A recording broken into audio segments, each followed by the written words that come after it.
The first is persistence, right? A persistence for your idea to not give up. Even in the face of rejection, a great entrepreneur turns a rejection into an invitation to keep going. It's just a reframing. The second thing is a belief in your idea, right? An unwavering, somewhat unreasonable belief that your idea deserves to belong in the world. And the third thing is being passionate about what it is you're pursuing. Because when the times get tough, if you're not passionate about it, you're probably gonna give up. I do believe design is a great differentiator because the tech playing field has leveled over the years.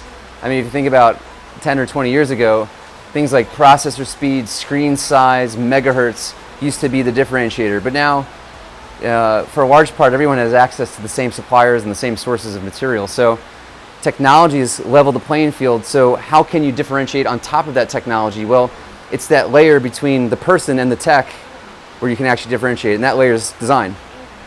I think for any company to stay ahead, it's important not to become complacent with your core business and to constantly be listening to your customers to figure out what's next.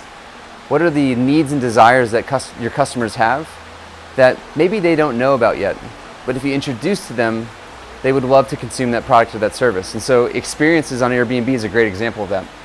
Well, there's a definite trend happening in the world right now, which is that younger generations are trading off ownership of stuff for experiences. Car sales have dropped among millennials in the United States. Home ownership has changed in terms of its direction.